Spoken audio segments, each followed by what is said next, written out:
Hello and welcome to my video, all about how to make your own simple canvas for diamond painting.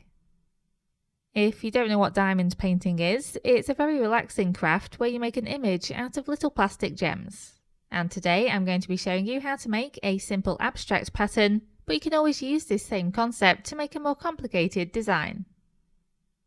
What prompted this tutorial was that a while back I bought a diamond painting kit and made a start, but then I decided I didn't really like the design. That left me with a lot of plastic gems, so I decided I would make my own art and try and use up as many gems as possible. In order to follow along with this project, you will need these items. Note that the plastic gems are actually referred to as drills, and I'm going to be using round drills, but you could use square ones instead. You can buy drills one colour at a time, but these will end up expensive unless you're using very few. It's much cheaper to buy an inexpensive kit, like on eBay, to get a large assortment of drills in different colours.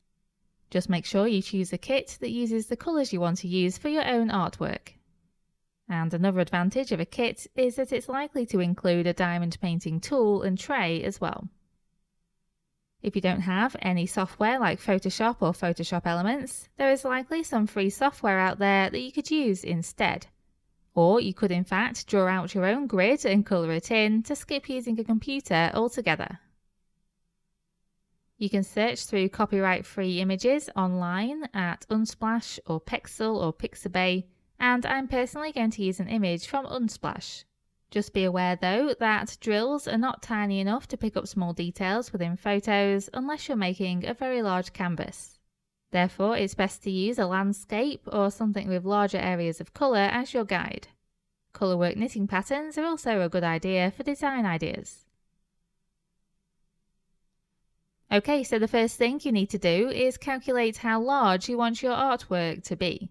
And you also need to figure out how big the drills are that you'll be using. I wanted my art to be just slightly smaller than the opening in my matte board frame, and this size was 22 by 17 centimeters. The drills I'm using are 2.8 millimeters or 0.28 centimeters across. You then need to divide the artwork size by the size of the drills to find out how many drills will fit along the width and the height of your canvas.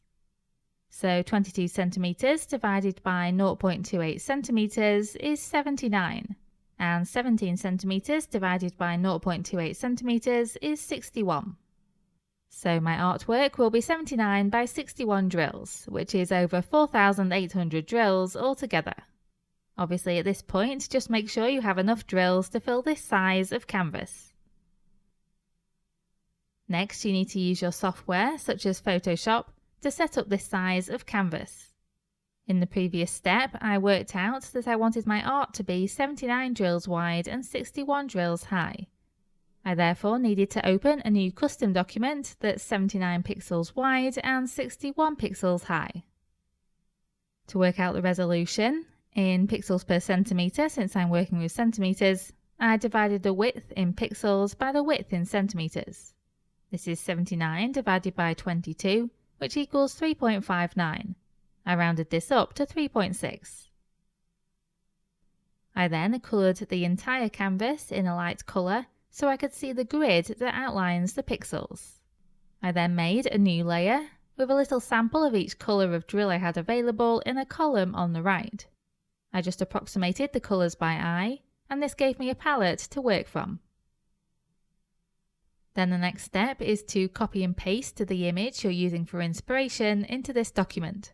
As I mentioned before, I found a geometric pattern on Unsplash to use as my guide, but you could make your own from scratch if you prefer.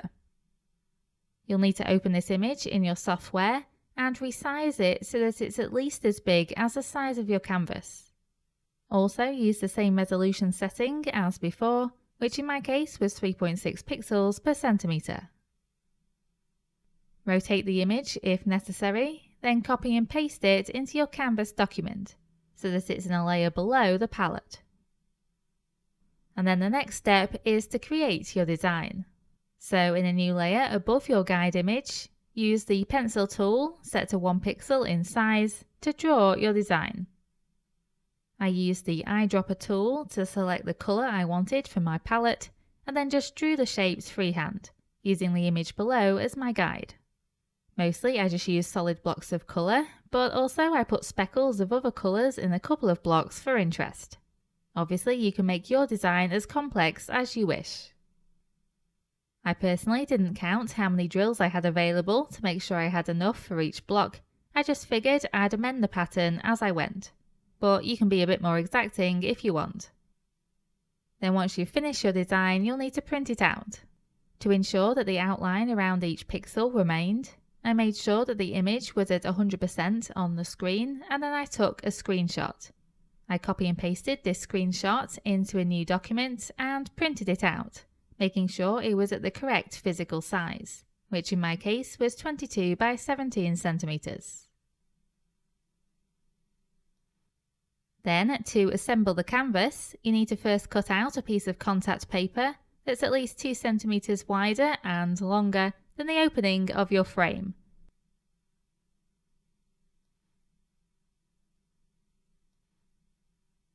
Then peel off the protective backing and stick the contact paper to the back of the mat board.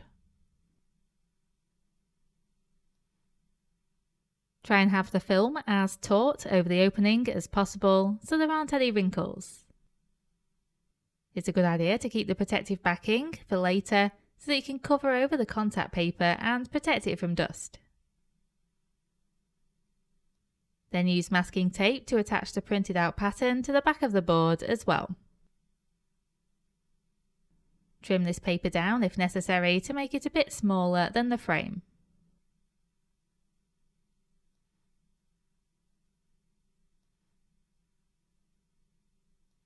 This will basically give you a frame with sticky film within the opening. And then all that's left to do is to place the drills onto the canvas. In a diamond painting kit, you usually receive a tool, a piece of wax, and a tray. To use the tool, you push the end into the wax, and this makes the end of the tool just sticky enough to pick up a drill. I personally prefer a bit of blue tack on mine, but that's personal preference.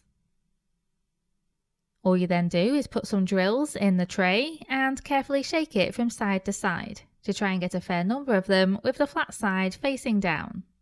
Then tap the end of the tool onto the curved top of a drill and transfer it onto the contact paper canvas.